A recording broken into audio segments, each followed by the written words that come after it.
बिस्तर पर बैठे भावुक हुए इस व्यक्ति का नाम दीपक राम है। दीपक राम लकवाग्रस्त है। उन्होंने बहुत पहले एक सपना देखा था कि उनकी बेटी अफसर बनेगी। आज वह सपना उनकी बेटी ने साकार कर दिया। जेपीएससी परीक्षा में 263वां रैंक हासिल करने वाली शोभा कुमारी अपने पिता की लाठी बन गई। उन्होंने काफी संघर्षों से अपने पिता के सपने को सींचा। शोभा के पिता दीपक राम कभी एक निजी अस्पताल में चौकीदारी करते थे। 7,000 रुपए की तनख्वाह में भी उन्होंने बेटी को स्कूल भेजना नहीं छोड़ा। फिर एक दिन किस्मत ने उन्हें लकवाग्रस्त कर दिया। बिस्तर पर पड़े पड़े उन्होंने सिर्फ एक बात दोहराई, मेरी बेटी अफसर बनेगी। और आज उनकी बेटी ने उनका सपना साकार कर दिया। सिर्फ 18 साल की उम्र में शोभा ने परिवार का बोझ अपने कंधों पर उठा लिया। हर साल जब स्कूल में दाखिले का समय आता, माँ महिला समूह से 35,000 रुपए का कर्ज लेकर फीस भरती।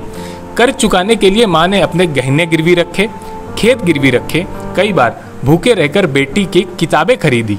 शोभा जानती थी उसका हर नंबर माँ की नींद का कर्ज चुका रहा है। अपनी सफलता को लेकर शोभा ने भावुक होते हुए बताया कि पिता चल नहीं सकते थे, पर मैं दौड़ी। माँ भूखी रही ताकि मैं पढ़ सकूं।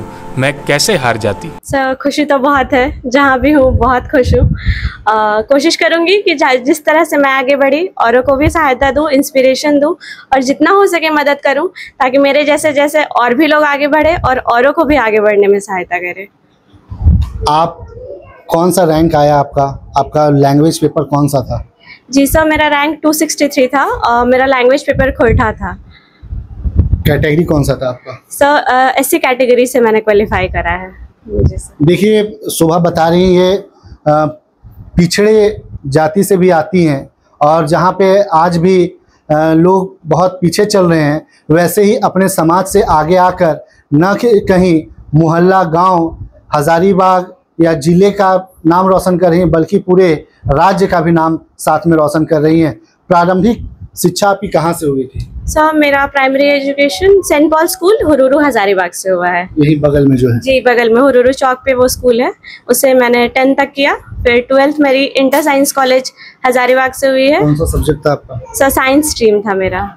पीसीएम था सर, पीसीएम। उसके बाद ग्रेजुएशन?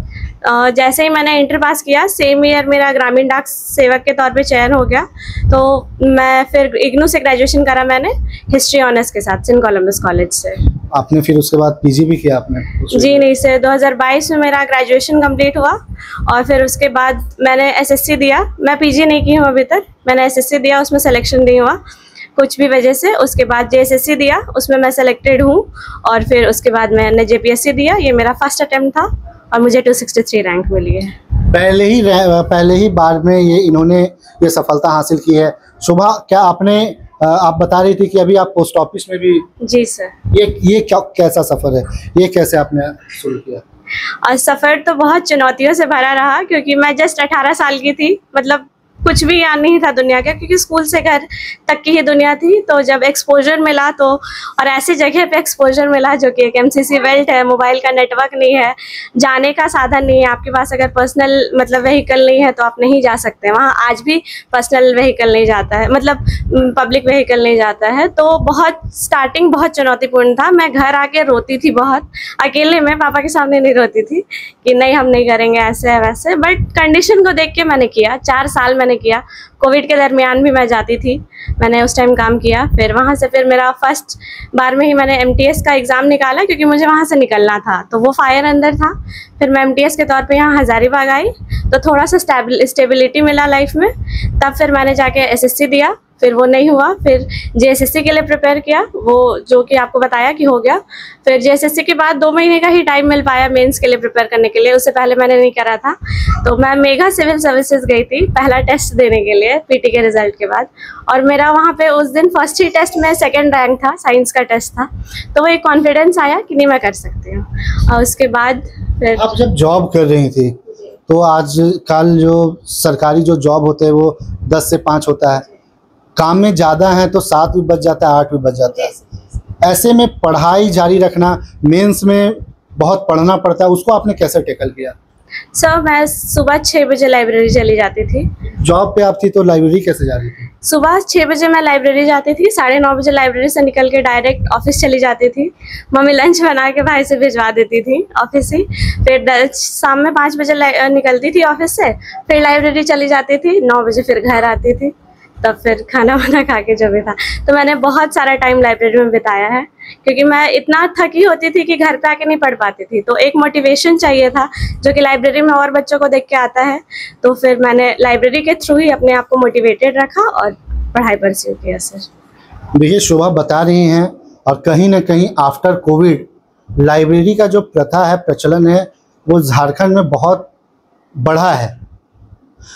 शोभा जॉब करने के साथ साथ लाइब्रेरी में जाके तैयारी भी करती थी। सुबह 6 बजे घर से निकलने के बाद रात को 10 बजे घर आती थी। उसके बाद भी शरीर में जान होता था? जी नहीं सर, उसके बाद बस मम्मी से थोड़ा देर बात करने का जान होता था, और बात करते करते मैं सो जाती थी। मैं घर, ऑनेस्टली मैं बता रही हूँ, मैंने घर के काम नहीं करे हैं। सब कुछ मेरी मम्मी ने हैंडल किया है, पापा को, घर के कामों को, तो मैं नहीं कर पाती थी। और मैं, अगर मम्मी साथ नहीं देती तो मैं बार बार यही बोलूँगी कि आज मैं यहाँ कभी सपना भी नहीं देख सकती थी कि मैं यहाँ होंगी। पिताजी आपके क्या करते थे बचपन में? सर शुरू से पापा मेरे गार्ड का काम करते थे, डे नाइट गार्ड में उनको 7,000 मिलता था आयुष्मान हॉस्पिटल में। तो उस तरह से हमारे पूरे साल की फ़ी चलती थी। लेकिन जब एडमिशन का टाइम होता था तो प्राइवेट स्कूल्स में तो हैवी लगता है अमाउंट, तो फिर मम्मी 35,000 का लोन लेती थी, और फिर वो लोन पूरे साल टूटता था। फिर नेक्स्ट साल हम लोग का एडमिशन होता था, फिर पूरे साल वो लोन टूटता था। तो ऐसे हमारी प्राइमरी एजुकेशन हुई। फिर मैंने इंटर भी अच्छे जगह से ही किया, इंटर साइंस कॉलेज, जो कि प्राइवेट इंस्टीट्यूट ही था।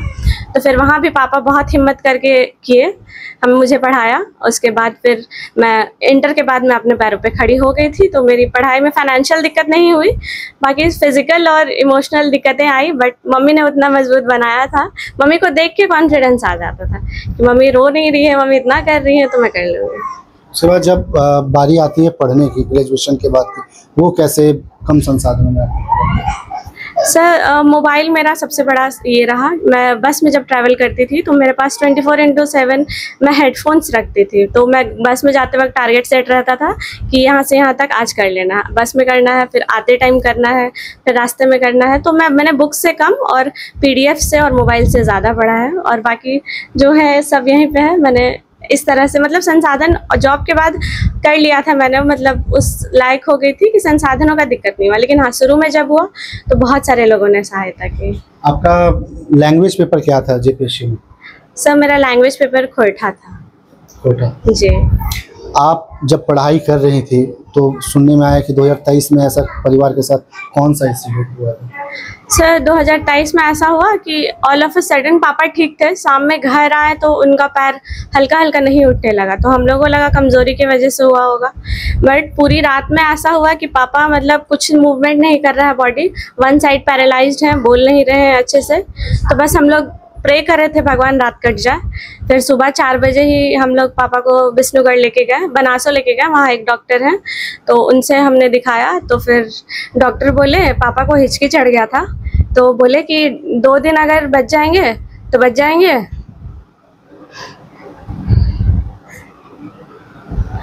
फिर उसके बाद फिर भी हम लोगों ने हिम्मत रखा, ट्रीटमेंट करवाया, घर लाया। पापा पे बहुत मेहनत की मम्मी, दिन रात बहुत की।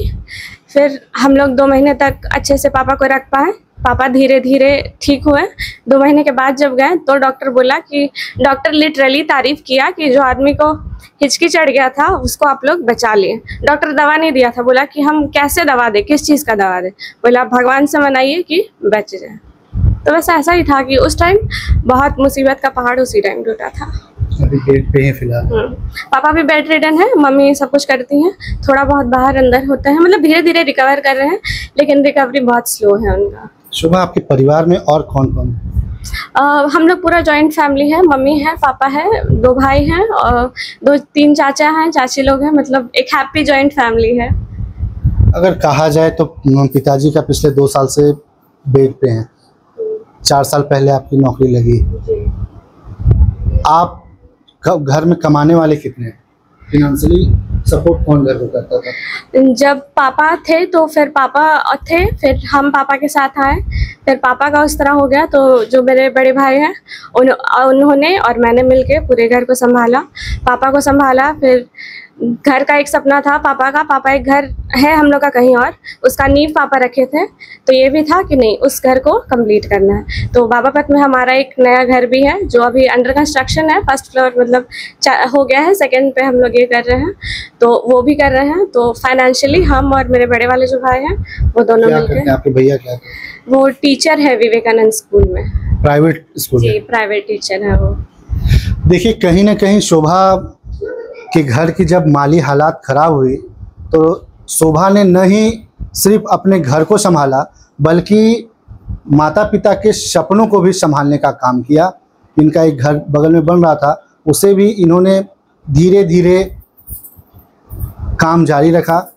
कब तक घर बनेगा? अब तो हाँ इसी साल मतलब हम लोग का ऐसा प्लानिंग है कि कार्तिक महीने में हम लोग गृह प्रवेश कर लेंगे और छठ पूजा हम लोग को वहीं से करना है। इतना सारा कुछ हुआ, आज पूरे समाज के लिए शोभा इंस्पिरेशन बनी है, आइडियल बनी है। अगर पूछें कि शोभा का आइडियल कौन था? फ्रैंकली पूछिए तो पहले तो मम्मी पापा सबसे बड़े आइडियल थे, उनके आगे कोई नहीं, ठीक है। और उसके बाद मैं बोलूँगी इतना इमोशनल ब्रेकडाउन होने के बाद, इतनी दिक्कतें होने के बाद आइडियल के तौर पे मेरे एक सर हैं ऑफिस में, दिशु सर, वो पहले से इस चीज़ का तैयारी करते थे। तो एक सर को देख के मोटिवेशन आता था कि वाह सर कर, मतलब हम सर से जल्दी बात नहीं करते थे, बस दूर से ही देखते थे। सर बहुत मेहनत करते थे, मतलब उनका इस बार नहीं हो पाया, कोई किसी भी लक के वजह से नहीं हो पाया, लेकिन उनसे मुझे बहुत प्रेरणा मिली। अगर पढ़ाई के मामले में मानूं तो वो मेरे लिए गुरु हैं जिन्होंने मेरा पथ प्रदर्शन किया। मैंने कभी नहीं सोचा था कि मैं जेपीएससी करूंगी, लेकिन जैसे थे ना हनुमान जी के पास शक्तियाँ थी लेकिन जामवंत ने एहसास दिलाया, तो उसी तरह सर ने मुझे मोटिवेट किया कि नहीं शोभा जी आप कर लीजिएगा, आप इतना एग्जाम्स क्रैक कर लेते हैं तो एक अटेम्प्ट तो दीजिए। तो एक आइडियल के तौर पे सर को मैंने बोला ठीक है सर आप बोल रहे हैं तो मैं करूँगी। थ्रू आउट प्रिपरेशन सर ने बहुत गाइड किया, मतलब 2 महीने में कर पाना नेक्स्ट टू इम्पॉसिबल था, लेकिन पॉसिबल हुआ एकेडमिकली। तो सर के वजह से उन्होंने पूरे रास्ते बताया कि इधर जाइए, ये करिए, वो करिए, भटकिए मत, इतना ही लिमिटेड रहिए, सोर्सेस लिमिटेड रखिए, मतलब बहुत किया। तो आइडियल मैं पढ़ाई के तौर पर सर को, और ऐसे मेरे माता पिता मेरे सबसे बड़े आइडियल हैं। बात करें तो आपके आसपास के, पड़ोस के, परिवार के, या फिर कोई और जो अभी तक अधिकारी बने हो? हमारा जो गली है जहाँ से आप लोग आए वो अधिकारियों का मोहल्ला है। एक भैया है वो सबसे पहले वीडियो बने थे, आई गेस 4th या 5th वाले में। फिर एक बगल में है वो दरोगा है, और भी भैया है वो IRB में है, बगल में चाचा है वो CRPF में है। मतलब ये पूरा जो गली है वो गैजेटेड ऑफिसर, तो गैजेटेड ऑफिसर वो भैया थे, उसके बाद मैं हूँ। घर में और कोई नहीं, मेरे पूरे फैमिली में यहाँ से मतलब नानी घर से लेकर दादी घर तक मैं पहली गैजेटेड ऑफिसर हूँ। शोभा जब आपको पता चला कि आपका रिजल्ट क्रैक हो गया, उस टाइम आप कैसे देखें और उस टाइम आपको क्या लगा? सर लिटरली मतलब इतना डर था कि हैंड्स सिवर कर रहे थे कि PDF कैसे खोल के देखूं, नहीं हुआ तो फिर मैंने एकदम डर के आधा अपना नाम टाइप किया, फिर मैंने देख लिया बगल में रोल नंबर, फिर मतलब लगा कि हो गया। अब उसके बाद कैसे रिएक्ट, मम्मी थी, मम्मी का पैर सामने था, मैंने मम्मी को प्रणाम किया और हक करके बहुत रोई, बताया भी नहीं, बस बहुत रोई। फिर मम्मी बोली बोलो ना क्या हुआ, बोलो ना। मम्मी भी रो रही है, मैं भी रो रही हूँ, और पूछ रही, बोले माँ हो गया, हम कर लिए। तो उस तरह से मैंने रिवील किया कि हो गया। फिर पापा को उठाया, पापा को भी हक किया, पापा भी खूब रो रहे थे, मैं भी रो रही थी। तो उस तरह से था कि हमारा वो मोमेंट था कि हाँ इस तरह से रिवील हुआ। वो सक्सेस मोमेंट आप जी, सक्सेस मोमेंट, और मतलब जो कभी नहीं भूल सकता है वो मोमेंट था। शोभा की माता जी भी हैं, काफ़ी खुश हैं, अपनी इनकी बिटिया अब अफसर बिटिया बन गई हैं। अब मोहल्ले वाले बोलेंगे कि आपकी बिटिया नहीं रही, अब अफसर बिटिया बन गई हैं, कैसा लग रहा है? अच्छा लग रहा है सर। कितना अपना सपना से कॉम्प्रोमाइज़ किए थे बेटा बेटी को अफसर बनाने के लिए? सपना तो था सर कि कुछ ना कुछ जरूर करेगा ये लोग, तो हो गया पूरा। बेटा लोग का बच्चा है, वो लोग भी कुछ कर ही लेगा। सर मैं एक चीज़ बोलना चाहूँगी, जितना टाइम हम लोग पढ़े तीनों, मेरे पेरेंट्स एक भी कपड़ा नहीं खरीदे थे, ठीक है। मतलब जो आता था, मतलब रिलेटिव से किसी फंक्शन वगैरह में, लेकिन मम्मी भी नहीं खरीदी थी, पापा भी नहीं, क्योंकि पैसे बचाने थे और हमें पढ़ाना था। अब खरीद के दीजिएगा। जी बिल्कुल सर, सब कुछ इन्हीं का है और हमेशा रहेगा। बोले ना, बस मैंने इनका सपना किया है, लेकिन जो ऋण है वो मैं कभी नहीं उतार पाऊंगी। ऐसे भी कहा जाता है कि माता पिता का किया हुआ आप अगर ऋण के तौर पे समझ रहे हैं तो कभी भी उसे उतारा नहीं जा सकता है। अभी फ़िलहाल हमारे साथ हज़ारीबाग हुडुडू के रहने वाली शोभा कुमारी थी। ये पिछड़े वर्ग से आती हैं और इस बार जेपीएससी में इन्होंने सफलता पाई है। आपको इनका स्टोरी कैसा लगा कमेंट कर ज़रूर बताएं, और स्टोरी अच्छा लगा हो, इनकी कहानी अच्छी लगी हो तो वीडियो को भी शेयर करना ना भूलें। फिलहाल के लिए इतना ही, मिलेंगे फिर। मैं सितेश कुमार, द फॉलोअप, हज़ारीबाग। जहां 27 वर्षों के सफर में 17,000 से भी अधिक छात्रों ने डॉक्टर एवं इंजीनियर बनकर भरे सफलता की ऊंची उड़ान। जहां साधारण छात्र भी झारखंड टॉपर्स बनकर बना रहे इतिहास। दूरदर्शी शिक्षाविद श्री विपिन सिंह के मार्गदर्शन में मेडिकल एवं इंजीनियरिंग के लाखों छात्रों के लिए आशा की किरण के रूप में गोल नेशंस लीडिंग इंस्टीट्यूट। सरकारी परीक्षा की तैयारी का सबसे भरोसेमंद नाम NIBM। अच्छा कोचिंग ढूंढ रहे थे तो फिर गूगल में ही बताया कि यहाँ का रेटिंग भी बहुत अच्छा था। पुरुलिया से आए हैं यहाँ पर कोचिंग करने के लिए। NIBM के बारे में मेरे एक भैया हैं जो पिछले साल ही बैंकिंग यहीं से प्रिपरेशन किए और इस बार IBPS PO में सिलेक्शन लिए। मेरा अभी फाइनल सिलेक्शन हुआ है RRB PO में, उत्तर बिहार ग्रामीण बैंक में। मेरा फाइनल सिलेक्शन RRB PO में हुआ है। बायोम सिर्फ मेडिकल प्रिपरेशन का संस्थान। बायोम से लगातार दूसरी बार नीट UG में 700 मार्क्स पार। 10th पास स्टूडेंट्स के लिए फाउंडेशन कोर्स, 11th पास स्टूडेंट्स के लिए फ्रेशर कोर्स और 12th पास स्टूडेंट्स के लिए टारगेट कोर्स 17 अप्रैल से शुरू हो रहे हैं। कॉल 7360066190 और विजिट बायोम, circular road near women's college and Hinoo, Ranchi. thefollowup.in. Like, share and subscribe. www.thefollowup.in